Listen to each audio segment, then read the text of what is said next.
First round. If something doesn't change, it could happen again. Big city murders on the rise. She saw her father murdered, then a year later, her mother.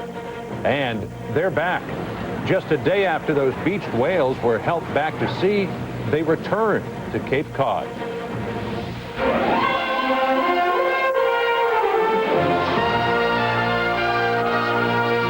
This is the CBS Evening News with Dan Rather. Good evening. Dan is off tonight. I'm John Roberts. President Bush today signed corporate reform legislation into law. It's designed to crack down on executives and accountants who cook the books and to try to restore the confidence of investors in the stock market. And not a moment too soon. A survey out today finds corporate corruption and falling stock prices sent consumer confidence in the economy sharply lower this month. That could cause consumers to cut spending, jeopardizing the economic recovery. After yesterday's big stock market rally, investors took profits today, and the Dow resumed its slide. It's down more than 13% for the year, an election year. All the more reason for a high-profile signing ceremony today, as Bob Schieffer reports. Clearly hoping to boost investor confidence, the White House pulled out all the stops. Everyone who's anyone in official Washington was invited in as the president signed the reform legislation, which he believes is just the strong medicine needed. This law says to every dishonest corporate leader, you will be exposed and punished. For sure, it is a tough one. Accountants who audit public companies must now operate under strict regulations set by an independent board. Company heads will face real jail time if caught cheating investors. But no one believes this law alone will solve all the problems. And within the hour, labor leaders at a Wall Street rally were attacking the bill for not going far enough because it does not require companies to list as expenses stock options offered to executives, a move reformers say would give a more accurate picture of a company's real worth. Expense and index stock options they give CEOs, or better yet, ban them outright. All that as yet another tale of questionable business conduct was unfolding at the Capitol. This time, two executives from the investment house Merrill Lynch took the fifth, refused to testify, and got hammered by Congress. That I intend to assert my constitutional privilege to decline to answer questions. Among the new questions, before the collapse of Enron, did Merrill Lynch upgrade the rating of Enron stock to get more Enron business? Merrill Lynch denies it. The day's good news was relative, as when FCC Chairman Michael Powell predicted no interruption of communications services, even with the collapse of communications giant WorldCom. But he said the cleanup must go on. There is no hope for any sector of the economy if corporate leadership and government do not root out and stomp out such deception and breach of public trust.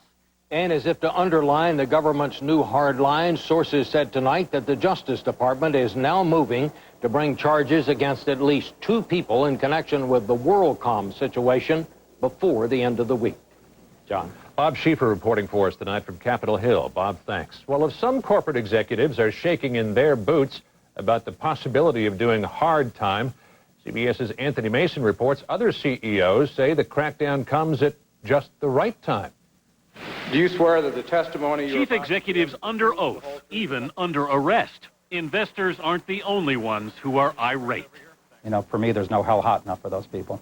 Tom O'Brien is CEO of New York's Atlantic Bank. Do you personally feel tainted by it? Personally, I don't feel tainted. I feel angry. When you have a scandal where a CEO lowers himself to that of a common or a petty thief, it hurts us all. I'm not embarrassed at all at being a CEO. I consider it a privilege to be a CEO of a public company. In a glass tower in downtown Boston, David D'Alessandro presides over the insurance giant John Hancock. These guys that have been paraded around, if they're found guilty, will be more responsible for the decline of our economy and a potential recession than Osama bin Laden and Al-Qaeda ever were. A few may go to jail, but almost every chief executive has had to suffer the consequences. The scandals have put the earnings of every public company under suspicion.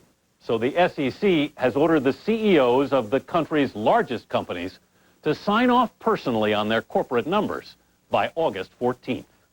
Well, it's requiring me to ask more questions, to take less for granted. So David Potrick, co-CEO of the brokerage firm Charles Schwab, is making sure his subordinates vouch for the numbers, too.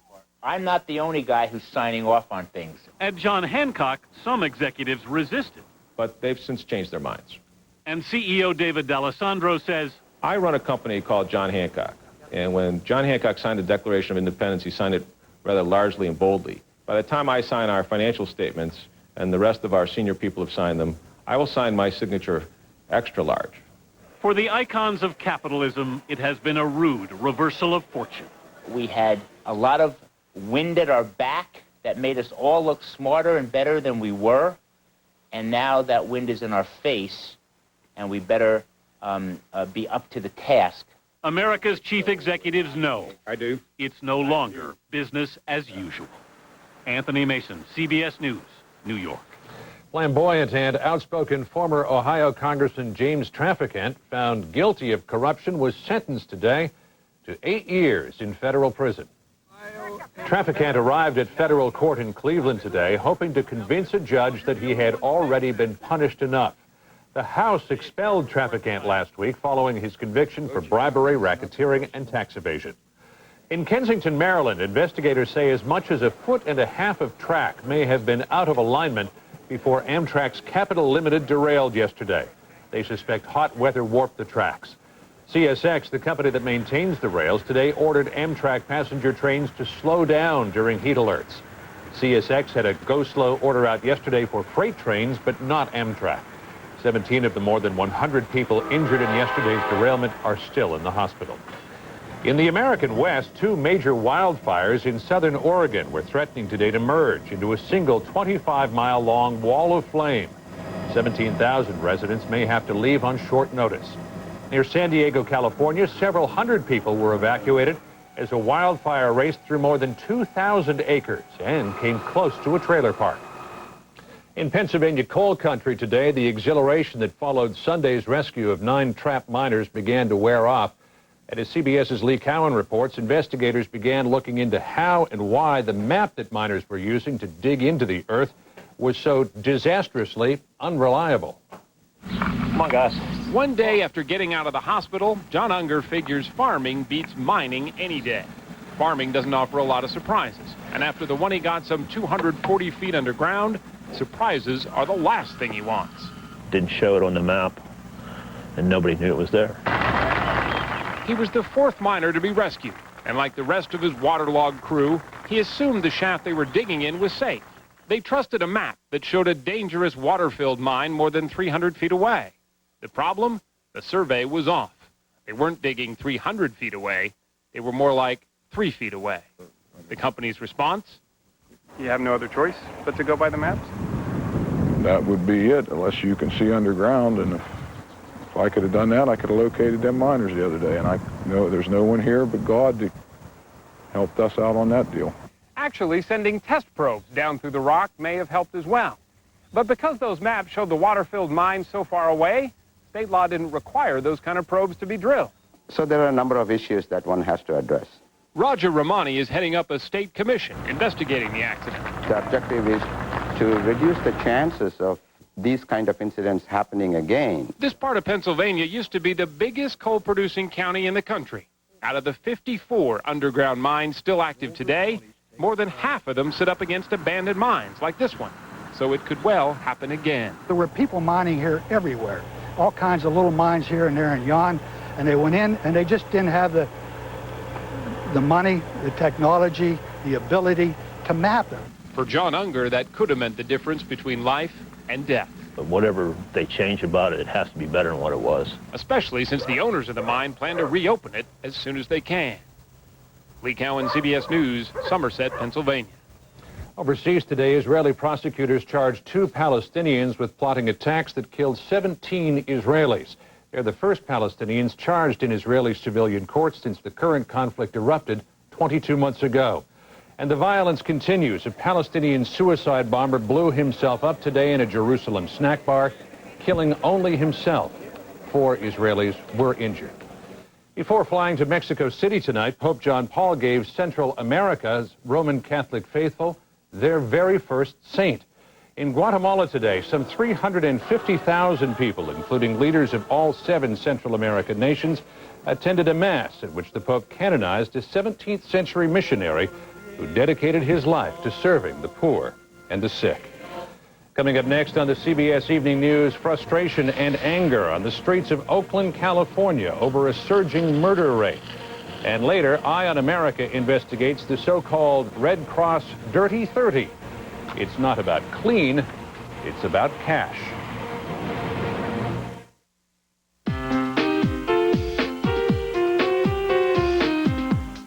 I think arthritis can change the way you perceive yourself, if you let it. The trick is, don't let it. Move over, Aleve. This is Tylenol arthritis pain. A different Tylenol. Just 2 caplets in the morning have the strength to last all day, with safety that can't be beat. Arthritis pain? Don't we have better things to do? We do several hundred septic system repairs a year. If your septic system fails, you're going to run into several problems. It will either back up into the yard, into the house. I would recommend you use Rid-X once a month. It is cheaper to maintain your septic system, a lot cheaper. Ever wonder what's in a bottomless bucket of crab?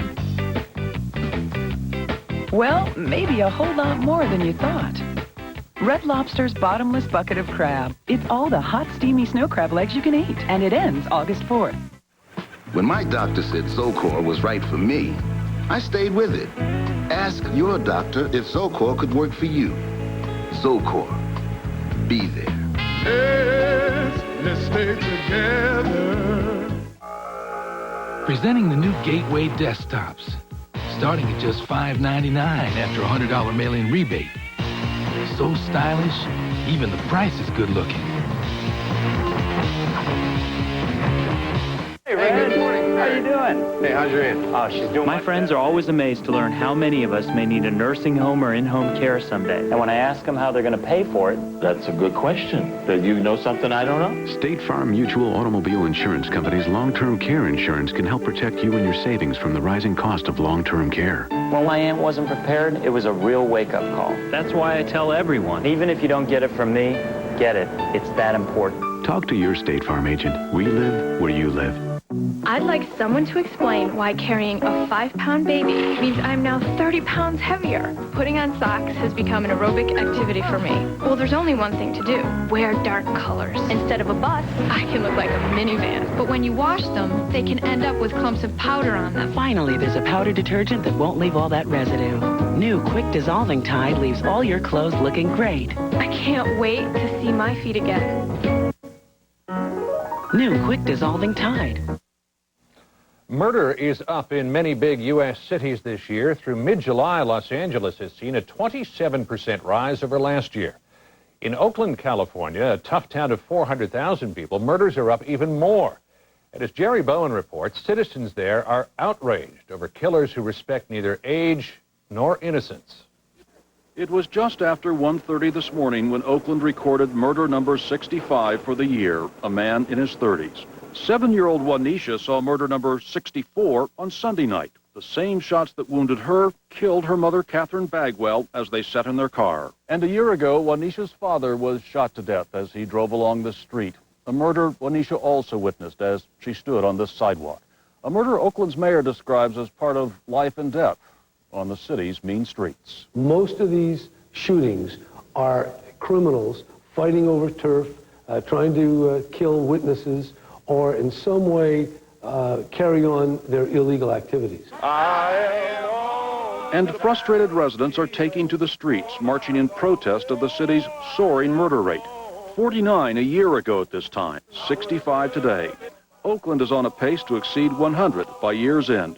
School teacher Paul August says his students are among the murdered. I'm outliving my students. There's a slaughter going on here. So bad that we cannot rest at night, so we need help. Oakland's rising murder rate mirrors a nationwide increase that followed years of decline.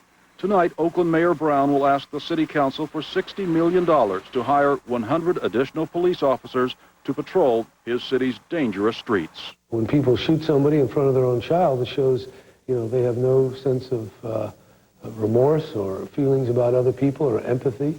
There's a street-side memorial where Catherine Bagwell was murdered over the weekend. Her daughter, Wanisha, still hospitalized with her wounds, was told only last night. So I said, I'm going to whisper something to you. Mommy, is, she died, and, she's not with us no more. She's with your dad now. And police are still looking for suspects in both cases. Jerry Bowen, CBS News, Oakland. West Nile virus in the United States is spreading much more rapidly than expected.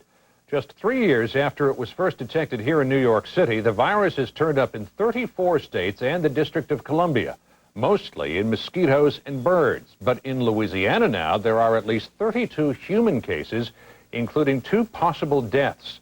Federal health officials say West Nile could reach all the way to California this year. Next year, for sure. You're watching the CBS Evening News, and up next, Eye on America investigates how local Red Cross branches tried to hold on to donations meant for 9/11 victims.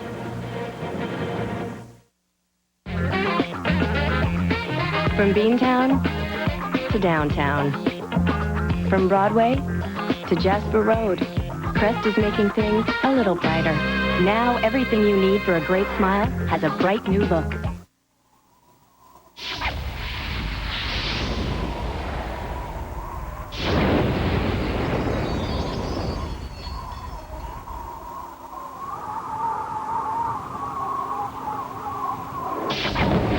Chevy Tahoe is the only large SUV with the security of AutoTrack 4-wheel drive, so you can impress people.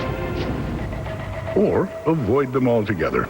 Chevy Tahoe, like a rock. Hey, Ray, good morning. How you doing? Hey, how's your aunt? Oh, she's doing My friends are always amazed to learn how many of us may need a nursing home or in-home care someday. And when I ask them how they're going to pay for it, That's a good question. That you know something I don't know? State Farm Mutual Automobile Insurance Company's long-term care insurance can help protect you and your savings from the rising cost of long-term care. when my aunt wasn't prepared, it was a real wake-up call. That's why I tell everyone, even if you don't get it from me, get it. It's that important. Talk to your State Farm agent. We live where you live.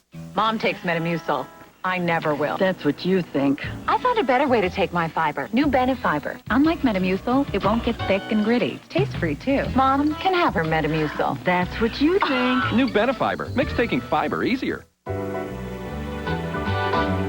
You could win one of 5 new Jaguars from Best Western or one of thousands of other great prizes in Best Western Sleep and Win Instant Win Game. Best Western, the world's largest hotel chain. Call 1-800-WESTERN today. Using the wrong waterproofer can cost you thousands. Don't be taken for a ride. Demand Thompson's Water Seal. It has the highest level of water protection. Guaranteed. Powerful original. New advanced Thompson's Water Seal. Come on, boys. Breakfast is ready. Good morning, Grandma. Good morning, Timmy. I'm Tommy. Oh, sorry, Tommy. Now dig in. Your mom said to get a good, healthy breakfast. Where's that brother of yours, anyway? I'll go get him. Hey, Tommy, let me out! Try Minute Maid blends in delicious flavors like orange, strawberry, banana, and orange cranberry. Even kids can't resist. I wonder if Tommy wants more juice. We have an update tonight on a recent Eye on America investigation about big drug companies finding ways to keep cheaper generic drugs off the market. Today, the Federal Trade Commission confirmed much of what our investigation uncovered. That drug companies use legal loopholes to extend patents on brand name drugs and even paid other companies not to market generics. The FTC says it will act to end those delaying tactics. Tonight's Eye on America continues an investigative series on financial irregularities at the Red Cross. The agency's disaster aid and charity work are beyond reproach, but accounting practices at some local branches, well, that's another matter. Consider the millions of dollars Americans donated to assist victims of 9/11. Cheryl Atkinson looked into what happened to all that green at the Red Cross. Okay.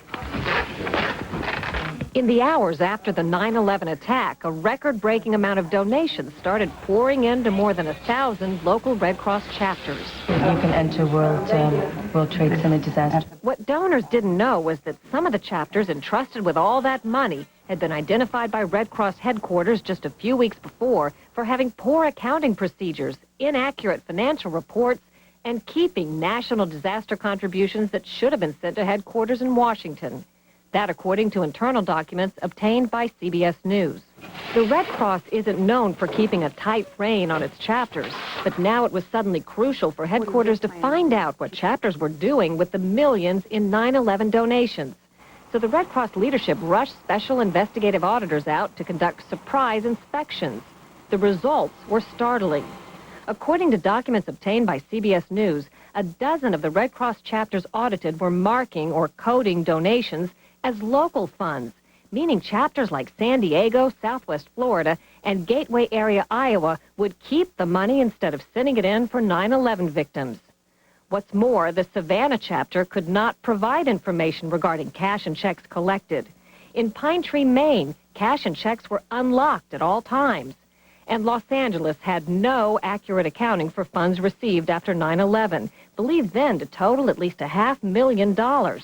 Here's a solicitation from the Red Cross. The fact that the San Diego chapter was coding donations as local was no surprise to County Supervisor Diane Jacob, who'd been fighting the chapter for a year over accountability for fire donations and issuing a doctored audit. The local chapters are operating independently. They're on their own. There's lack of oversight. There's lack of accountability. Sources tell CBS News the National Red Cross singled out the chapters, nearly 30 of them, for surprise audits because of their recent financial problems, from sloppy accounting to worse.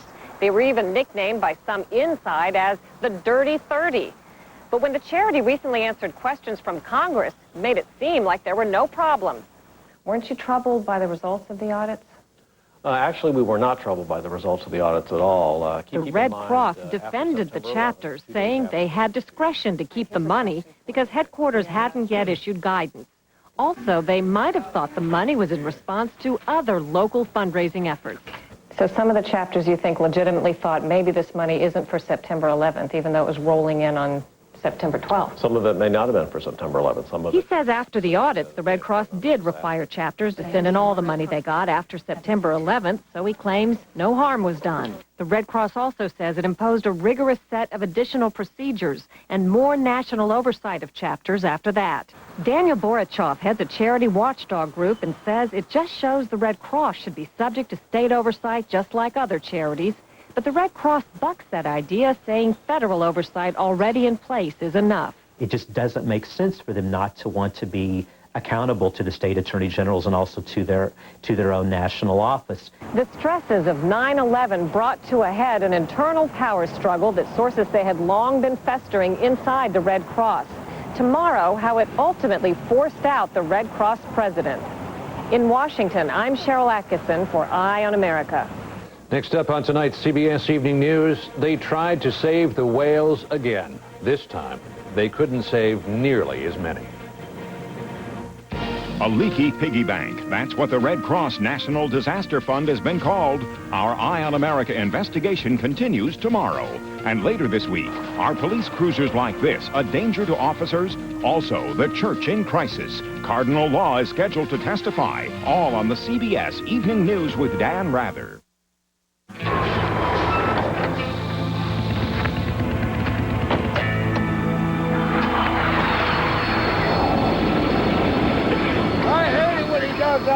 Sorry about the dust. Come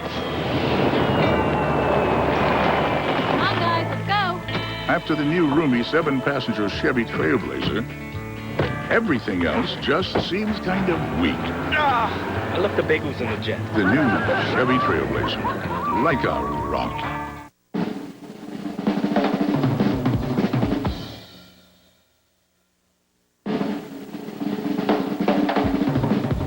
Pepto-Bismol. It's first aid for heartburn, diarrhea, nausea, indigestion, and upset stomachs. We do several hundred septic system repairs a year. If your septic system fails, you're going to run into several problems. It will either back up into the yard, into the house. I would recommend you use Rid-X once a month. It is cheaper to maintain your septic system, a lot cheaper. Pookie, I think we should see other people.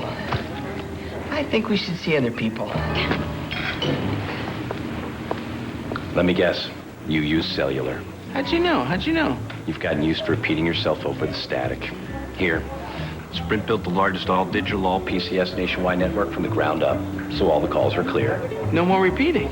You can say that again. Ask about our new PCS free and clear area-wide plans from Sprint. Right now, you can get 50% off all lenses at LensCrafters. 50% off every lens we carry, even featherweights and no-line bifocals. Other places run special offers, but the selection is limited or there's some kind of catch. At LensCrafters, it's a real half-price sale. 50% off every lens and we'll still make your glasses in about an hour. LensCrafters 50% off all lenses event. This is a great offer. People should definitely not miss this. Hurry, LensCrafters offer ends soon. Do dogs have a sense of humor? Why does she sleep in the sink? Does he look like me? Can he outrun my neighbor's schnauzer? I hate fleas. What's the best flea protection? Now that I can answer. Frontline Plus. It's the longest-lasting, complete flea protection you can get. It not only kills fleas quickly, it also kills their eggs and larvae. It's the best. Ask your veterinarian about Frontline Plus. For dogs and cats, Frontline is the veterinarian's #1 choice for flea and tick control. Are Great Danes Danish?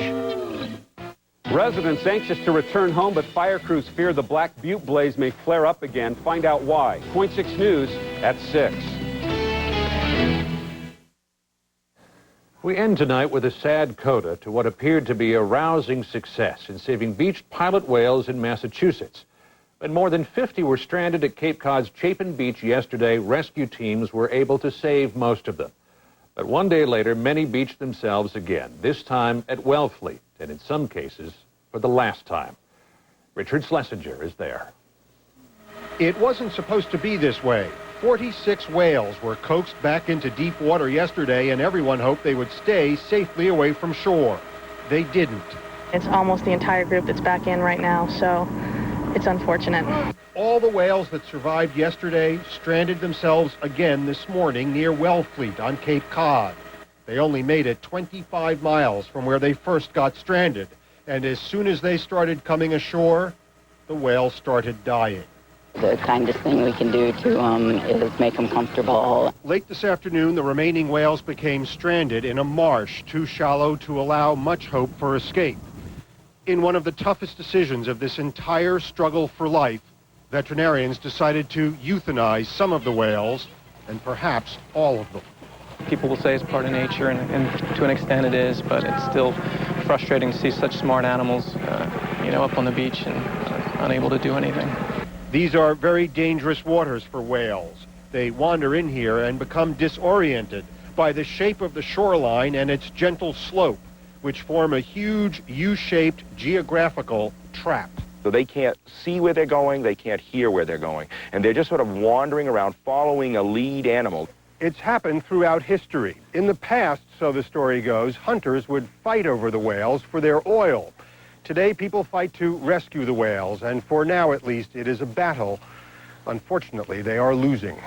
Richard Schlesinger, CBS News, Wellfleet, Massachusetts. Your neighborhood, your nation, your world this Tuesday night. For Dan Rather, I'm John Roberts, CBS News in New York. Thanks for choosing CBS News. Have a good night. For news 24 hours a day, go to cbsnews.com. AOL keyword CBS News.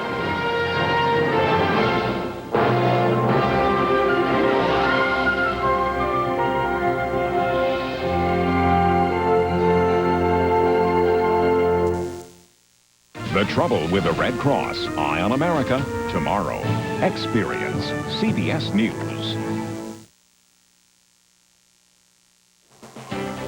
Straight ahead on Coin 6 News at 6, it is the #1 priority in the country. 2 major wildfires raging toward each other, threatening to merge into one massive blaze, and that could leave 17,000 Oregonians without homes. Oregon's wildfire season is threatening to become one of the worst in history. Tonight, why the fire experts didn't prepare us for it. Plus, a lip-smacking Northeast Portland landmark is going away.